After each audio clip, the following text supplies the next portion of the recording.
Assalamualaikum warahmatullahi wabarakatuh. Di pertemuan ini kita akan membahas mengenai fungsi dan prosedur atau subprogram, namun kita akan fokus di prosedur. Ini akan kita bahas hari ini, yaitu apa itu subprogram, fungsi prosedur, kemudian variabel global dan lokal, dan tabulasi dalam suatu program yang memiliki subprogram atau prosedur.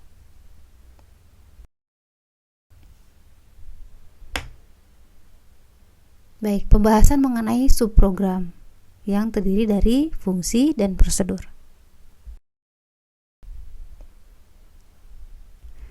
Secara definisi, subprogram itu adalah suatu program yang terpisah dalam blok sendiri yang berfungsi sebagai subprogram atau modul dari program. Jadi apabila kita punya sebuah program utama, maka subprogram adalah bagian dari program yang dipisah dari program utamanya.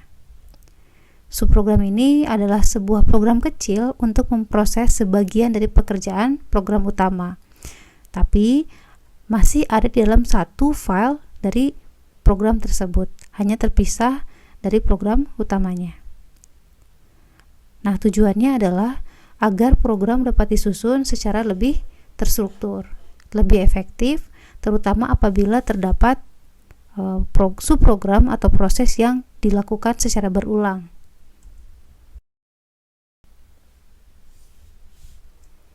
Ini contoh sebuah flowchart yang menggunakan subprogram. Perhatikan di sini flowchart ini menjelaskan ketika program dimulai, maka lakukan input bilangan integer dengan nama num1, kemudian num2, dan kemudian input menu option. Jika menu optionnya adalah add, jika ya, maka lakukan subprogram add num yang memiliki parameter num1 dan num2. Jika tidak, lakukan subprogram dengan nama subtract num dengan variabel parameternya num1 dan num2. Lalu cetak jawaban berhenti. Perhatikan di program utama ini tidak menjelaskan bagaimana add num dilakukan dan bagaimana subtract num dilakukan. Kenapa? Karena pada program utama ini digunakan sebuah subprogram. Ini perhatikan, ini adalah notasi untuk flowchart untuk menunjukkan sebuah subprogram. Artinya, kita harus mengimplementasi seperti apa sih subprogram dari add-num ini dan subprogram dari subtract ini, agar apabila kondisi menu optionnya adalah add, maka bisa dilakukan proses add-num ini. Oke, ini adalah subprogram dari add-num, dimana kita perhatikan untuk add-num gitu ya, akan dimulai dengan answer, proses adalah num1 ditambah num2, kemudian return answer, ini akan mengembalikan nilai answer, sehingga answer ketika dikembalikan ke proses program utama dapat di output di sini gitu ya. Ini menunjukkan subprogram yang mengembalikan nilai. Ada return di sini. Lalu bagaimana subprogram untuk subtract? Untuk subtract, subprogramnya adalah seperti ini. Dimulai dari subtract num.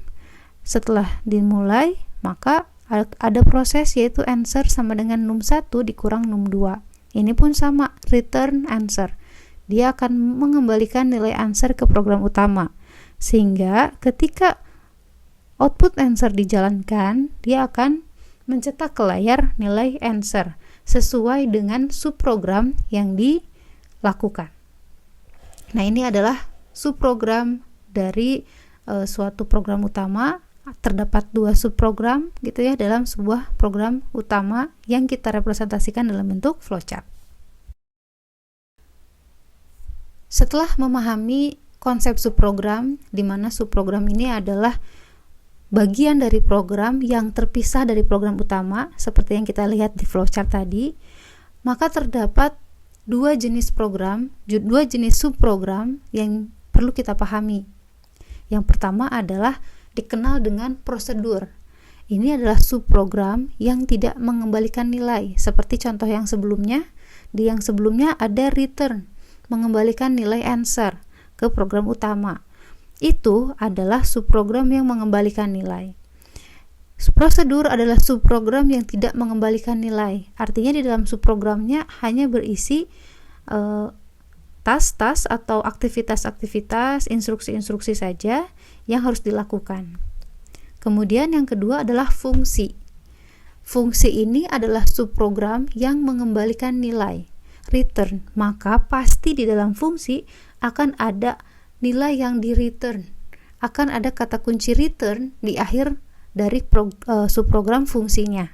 Dan fungsi karena akan mengembalikan sebuah nilai, maka fungsi harus memiliki identitas variabel, jenis variabel atau tipe data yang akan mengembalikannya, yang akan mengembalikan nilai yang akan dilempar ke program utama. Apakah integer, apakah karakter, apakah string, seperti itu.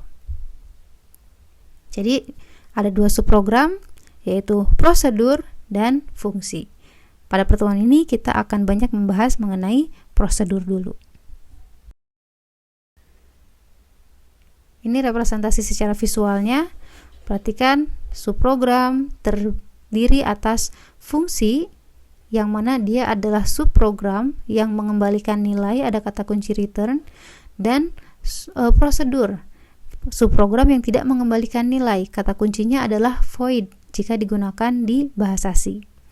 Di dalam fungsi ada terbagi dua lagi, fungsi dengan parameter. Seperti contoh tadi, kita lihat ketika subtract num, fungsi subtract num diakses, itu terdapat variabel di dalam kurungnya, yaitu ketika kita memanggil subprogram subtract num, program utama juga mengirimkan num1 dan num2. Num1 dan num2 tadi merupakan parameter. Ada fungsi dengan parameter, ada juga fungsi tanpa parameter. Begitu juga dengan prosedur. Ada prosedur dengan parameter dan juga ada tanpa parameter. Nah, kemudian terminologi berikutnya yang harus kita pahami ketika kita mempelajari subprogram itu adalah variabel global dan variabel lokal. Ketika kita membuat sebuah program yang memiliki subprogram di dalamnya, maka hati-hati dalam memahami variabel. Variabel lokal adalah variabel yang dideklarasikan dalam satu fungsi atau prosedur, dan variabel tersebut akan bersifat lokal. Artinya, hanya bisa diakses, dikenali di dalam fungsi itu sendiri. Misal, kita tadi di dalam subprogram subtract num, kita lihat ada variabel result atau variabel hasil misalnya. Variabel hasil yang dibuat di dalam suatu prosedur atau suatu fungsi disebut dengan variabel lokal. Ketika kita memanggil variabel yang didefinisikan atau dideklarasikan di dalam prosedur tersebut di program utama, maka itu tidak akan dikenali. Karena itu memang dideklarasikannya hanya di dalam sebuah subprogram. Itu variabel lokal. Lalu variabel global itu apa? Variabel global ini variabel yang dideklarasikan di luar blok fungsi dan juga di luar blok main program.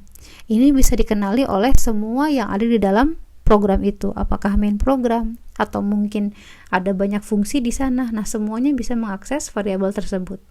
Yaitu variabel global. Oke, untuk jelasnya kita akan mulai masuk ke dalam pembahasan subprogram prosedur.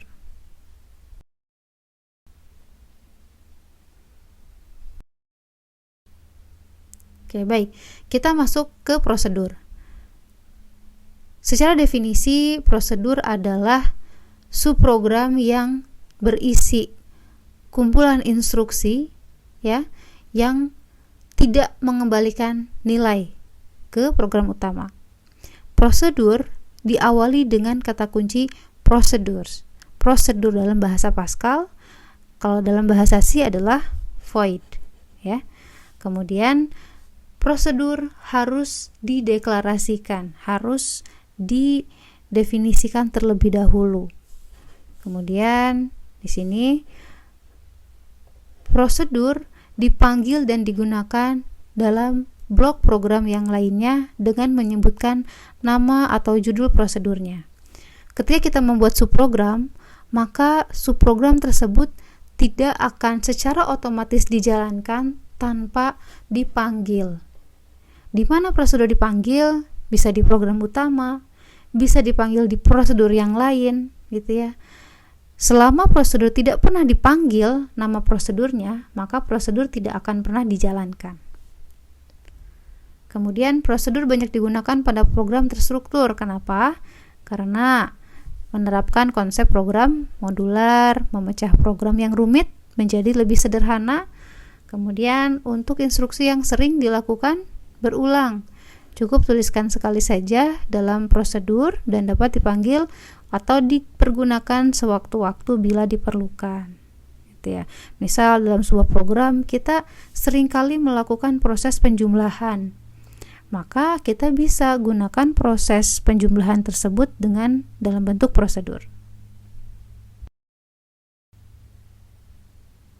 Oke, sekarang bagaimana cara mendeklarasikan suatu prosedur? Sebagaimana halnya sebuah program, prosedur juga memiliki header dan blok program. Prosedur memiliki header, blok program, dan juga prosedur bisa juga memiliki deklarasi variabel. Ingat, prosedur tidak mengembalikan nilai, tidak ada return di dalam prosedur. Jika kita menggunakan prosedur dalam suatu program, maka prosedur harus dituliskan sebagai bagian deklarasi.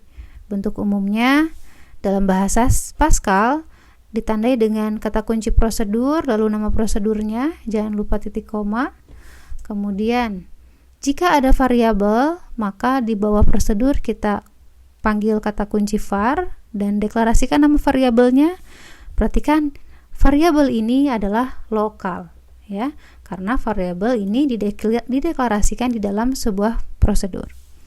Kemudian blok program diawali dengan begin dan end. Ini bentuk umum dari prosedur, gitu ya. Prosedur yang kita gunakan, yang kita kita buat di bahasa Pascal.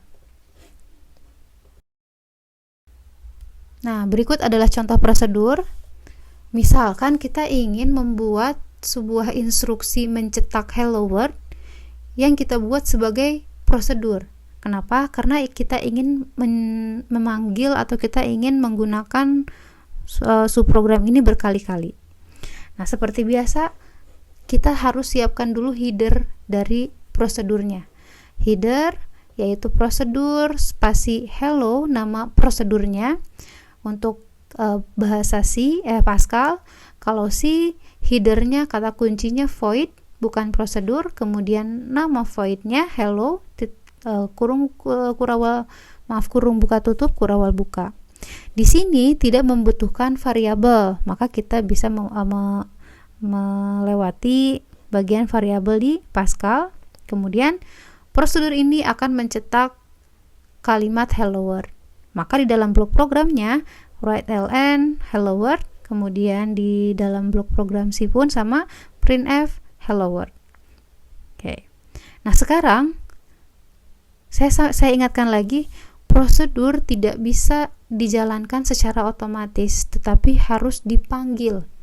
Di mana dipanggilnya tergantung kebutuhannya. Dalam kasus ini saya akan memanggil prosedur di dalam fungsi di dalam program utama.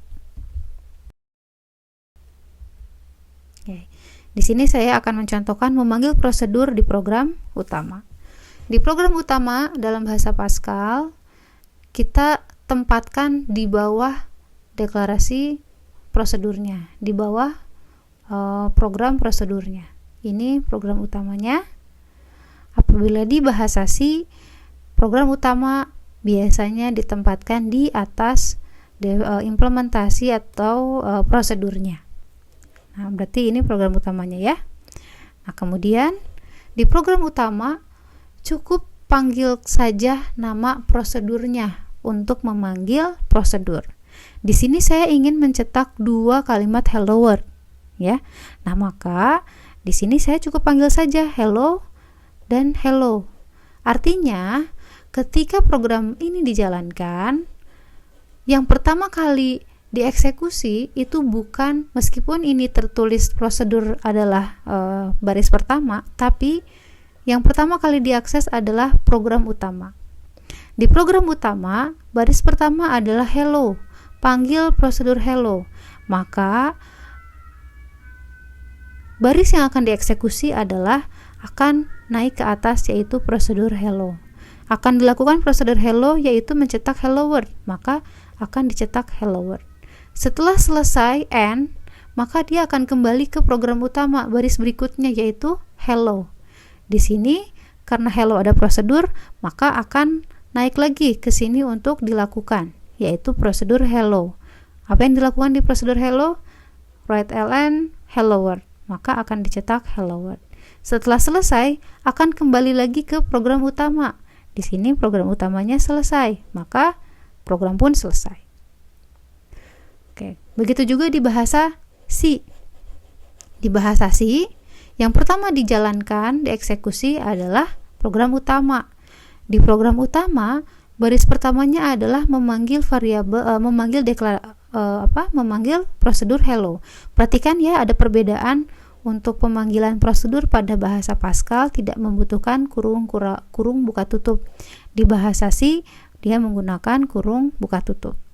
Nah, di sini panggil hello, maka kompiler tidak akan mengeksekusi baris yang kedua dulu, tapi dia akan loncat ke dalam void hello, yaitu ke sini. Dia akan lakukan instruksi yang ada di dalam hello. Di sini instruksinya adalah printf hello world dengan enter, maka outputnya hello world. Kemudian setelah selesai, maka akan kembali ke atas ke baris berikutnya, yaitu hello. Maka setelah dieksekusi hello, diidentifikasi hello adalah sebuah void, maka akan lari ke void lagi, lakukan instruksi di void hello, cetak hello world. Maka setelah ini dilakukan, kembali lagi ke program utama, dan di sini menunjukkan akhir program, maka selesai. Ini adalah contoh sederhana membuat prosedur dan memanggil prosedur. Dan pada kasus ini kita memanggil prosedur di dalam program utama.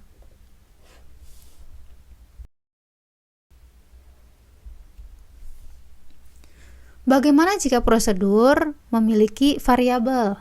Tadi kita sudah buat prosedur yang hanya instruksinya berisi mencetak hello world. Kita tidak membutuhkan prosedur.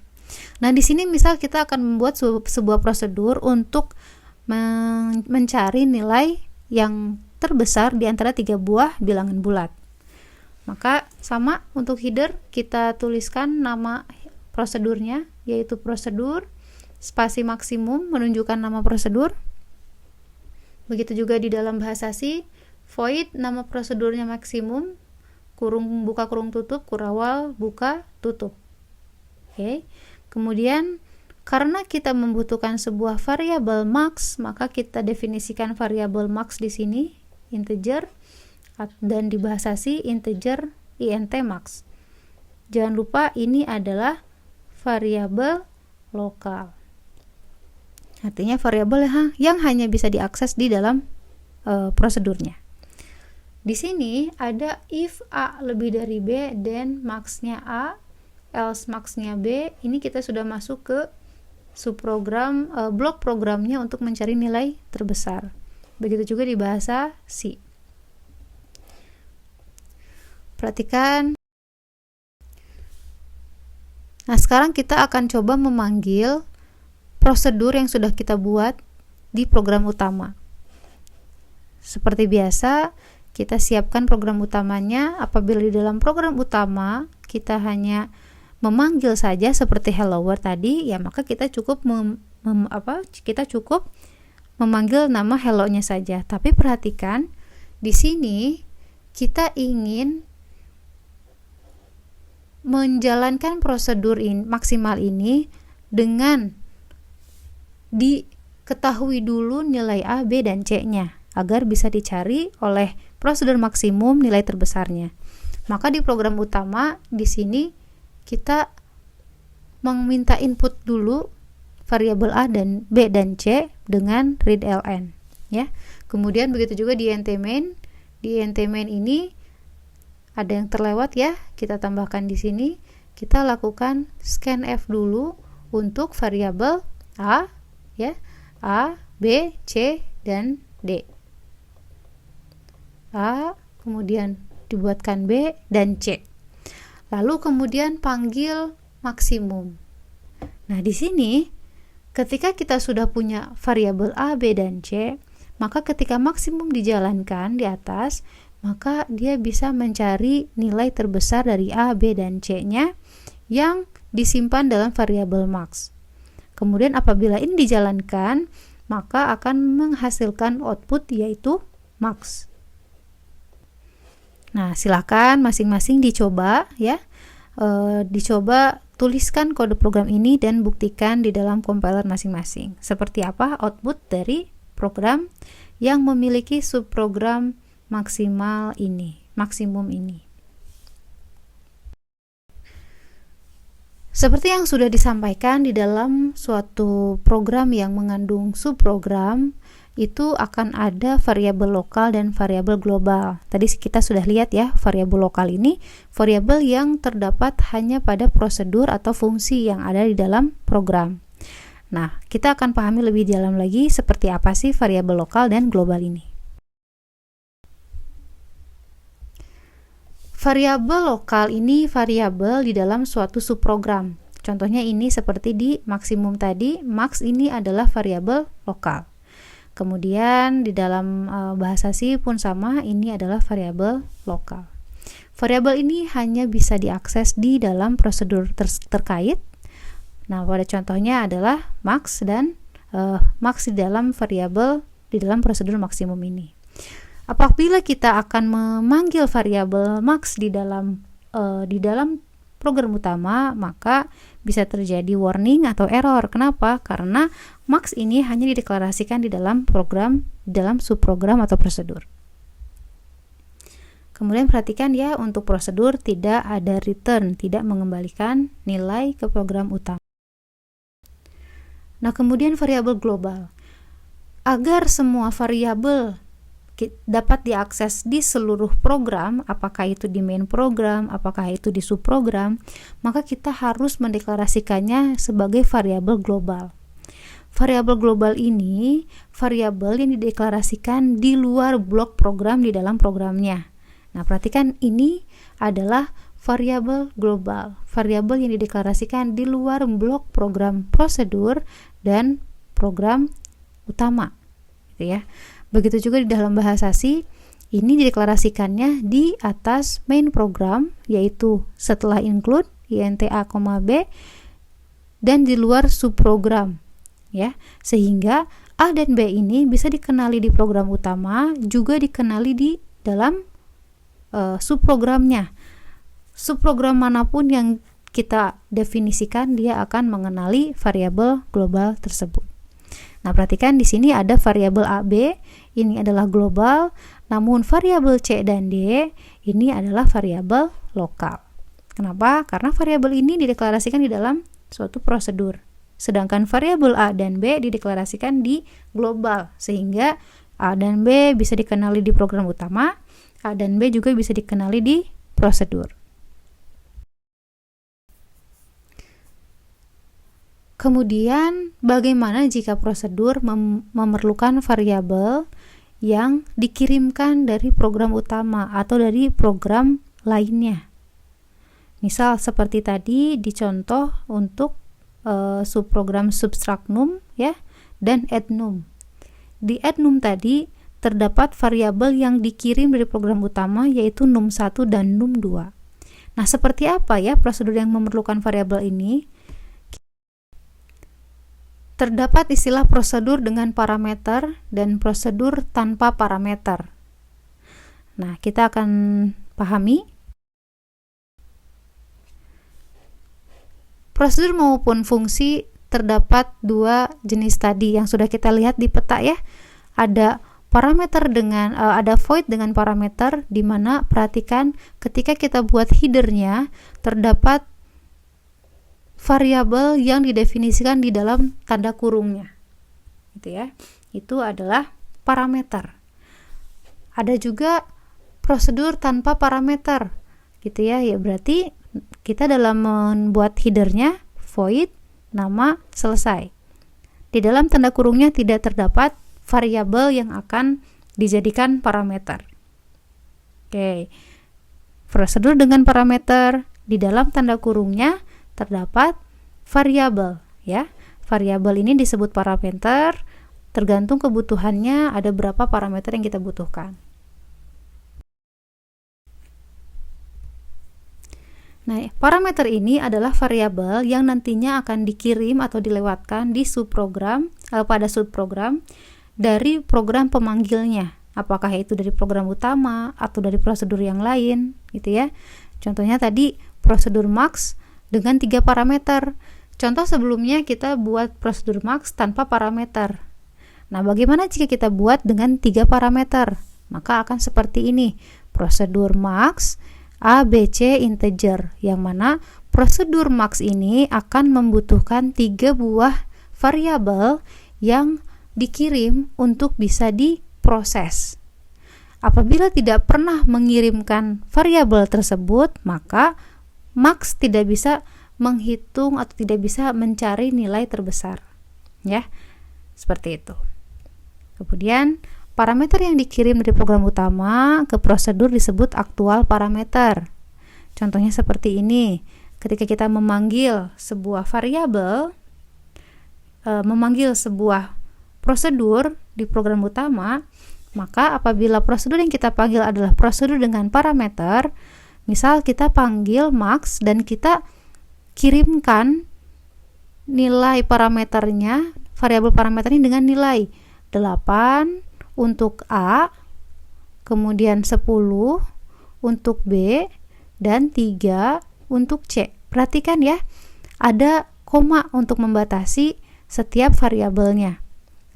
Nah, di sini apabila di prosedur max ada 3 parameter, ya maka ketika memanggil pun kita harus siapkan 3 parameternya. Ya. Tidak boleh kurang, tidak boleh lebih, karena harus sesuai dengan yang sudah dideklarasikan di prosedurnya. Nah, nilai 8, 10, 3 disebut aktual parameter.